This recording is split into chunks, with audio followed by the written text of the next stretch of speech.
اگر میری جگہ ثروت حسین یا سارا شگفتہ عدل سمرو کی یہ نظم پڑھتے تو شاید ایک مٹی کا پیالہ یا کسی فرشتے کا دل اس کے سپرد کر دیتے۔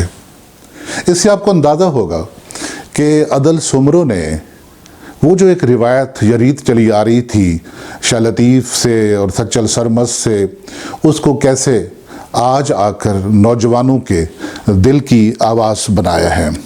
میں ان کی نظموں کے اس کتاب سے کچھ نظمیں آپ کے لیے پڑھنا چاہوں گا تاکہ آپ کو اندازہ ہو سکے کہ ڈاکٹر عدل سمرو آخر کہنا کیا چاہتے ہیں۔ اگر سندھ کے ہر باسی نے، اگر پاکستان کے ہر باسی نے، ہر علاقے کے لوگوں نے اور دنیا بھر کے وہ تمام لوگ جہاں جہاں ان کی نظمیں ترجمہ ہو کر پہنچی ہیں، انہیں اپنا شاعر سمجھا ہے تو کیوں سمجھا ہے؟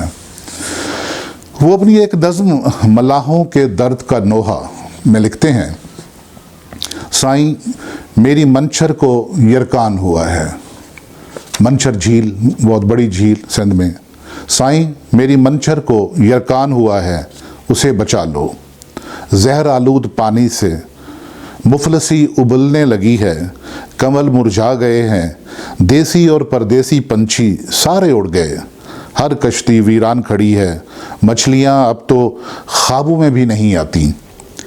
سورج کی دھوپ اور ستاروں کی چھاؤں میں ہم مچھیرے صرف دکھوں کے جال بنتے رہتے ہیں اور ہماری آنکھیں اب رنگوں اور موسموں کا فرق نہیں کر پاتی۔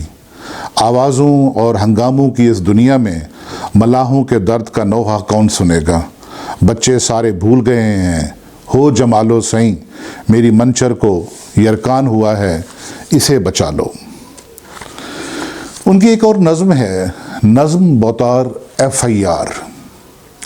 شاعر کی جو شاعری ہوتی ہے نا، یہ ہر زمانے کی FIR بھی ہوتی ہے کہ جس میں جو جرائم شاہوں سے سرزد ہوتے ہیں عوام کے خلاف، وہ سارے کے سارے جرائم کہیں کوئی شاعر کسی کونے میں بیٹھا ہوا وہ لکھ رہا ہوتا ہے اور وہ ایک متبادل تاریخ کا حصہ بن رہے ہوتے ہیں۔ ایک تاریخ وہ ہوتی ہے جسے ہم مین سٹریم ہسٹری کہتے ہیں، جو بادشاہ اپنے درباری مورخین سے لکھواتے ہیں، اور ایک شاعری وہ ہوتی ہے جو کہیں کسی کونے خدرے میں بیٹھا ہوا ایک شاعر، ایک فقیر من شاعر یا کوئی صوفی شاعر بیٹھا ہوا لکھ رہا ہوتا ہے، اور وہ ایک متبادل تاریخ ہوتی ہے جس سے عوام جڑے ہوتے ہیں۔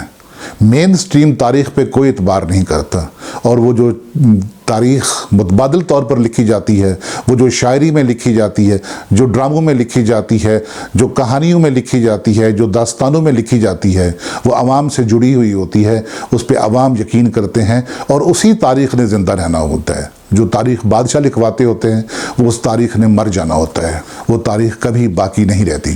تو ہم دیکھتے ہیں ڈاکٹر عدل سمرو کی نظم بطور FIR۔ کوئی بھی نظم کسی وقت بھی آپ کے ذہن کا دروازہ کھٹکھٹا سکتی ہے۔ کاغذ پر ظاہر ہونے سے پہلے نظم نے کہاں پناہ لے رکھی تھی مجھے نہیں معلوم، لیکن پابندیوں کے سماج میں کسی جلا وطن آزاد نظم کو پناہ دینا بھی جرم ہے۔ جرائم کی اپنی ایک تاریخ ہے، اور سب سے زیادہ جرائم عدالتوں اور جنگوں میں ہوئے ہیں۔ جنگ میں تلواریں چمکتی ہیں، کتب خانے جلتے ہیں اور عورتیں برہنہ ہوتی ہیں۔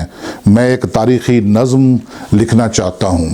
میں ان لاکھوں گمنام انسانوں کے بارے میں لکھنا چاہتا ہوں جو جنگ میں کسی کے بھی فریق نہیں تھے اور بے گناہ مارے گئے، جن کی فصلیں جلائی گئیں اور عورتیں مال غنیمت کی طرح بانٹی گئیں۔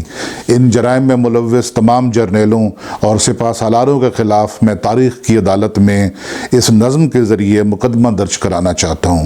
میری یہ نظم تاریخ کے تھانے میں بطور FIR رکھ دی جائے۔ عدل سمرو اپنی ایک اور نظم، اس میں وہ یوں رقم تراز ہیں اور اپنے پڑھنے والوں سے، اپنے سامعین سے یوں مخاطب ہوتے ہیں، اور ان کی نظم کا عنوان ہے نیا ناچ۔ اس میں جو حوالہ ہے وہ میر علی مراد خان، جو سندھ کے ایک تالپور حکمران تھے اور وہ شکار کے حوالے سے مشہور تھے، ان کا حوالہ انہوں نے اس نظم میں لیا ہے، اور لوگوں کا دکھ دیکھیے، اس کا ایک حوالہ، اس کا ایک آسپیکٹ یہ بھی ہو سکتا ہے۔ وہ کہتے ہیں، میر علی مراد خان تم نے شیروں کی کھالوں سے بنا ہوا خیمہ انگریز افسر کو تحفے میں دیا تھا۔ آج تمہارے دیس میں ایک بھی شیر باقی نہیں رہا اور گیدڑ انگریزی دھن پر ناچتے ہوئے ہو جمالو گا رہے ہیں۔ عدل سمرو کو پڑھتے ہوئے ان کا جو قاری ہے ایک عجیب کیفیت میں چلا جاتا ہے۔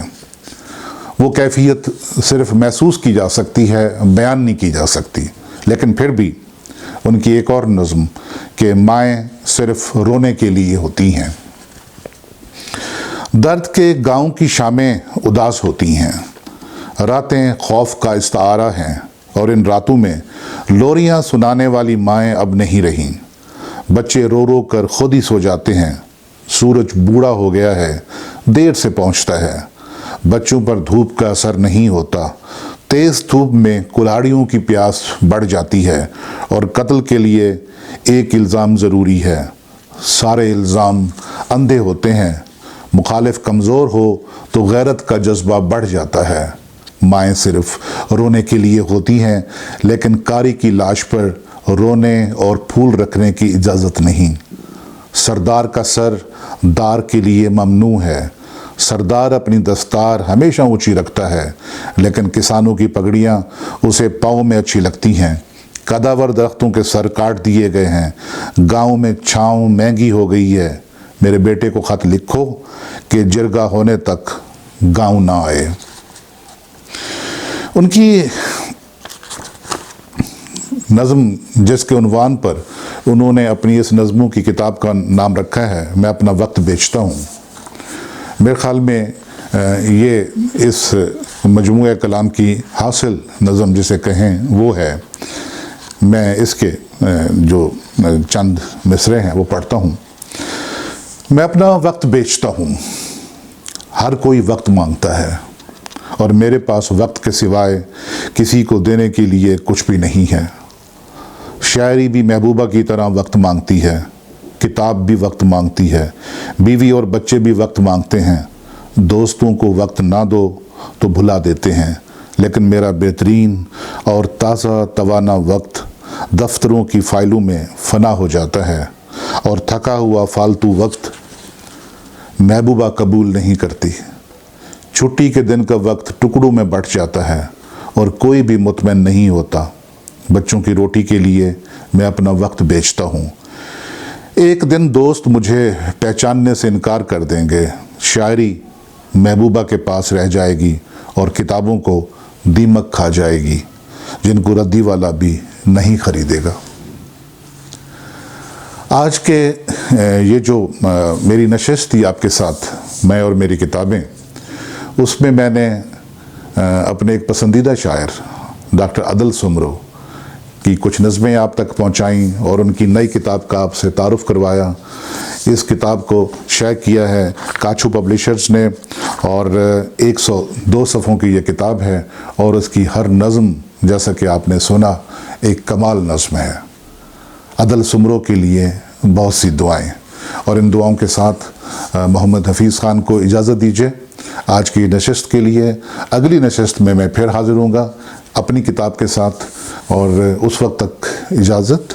اور اگر آپ نے اس چینل کو سبسکرائب نہیں کیا تو سبسکرائب کیجئے، اور اگر یہ گفتگو اچھی لگی ہو تو دوسروں تک، اپنے دوستوں تک اسے پھیلائیے، اسے شیئر کریں۔ خدا حافظ۔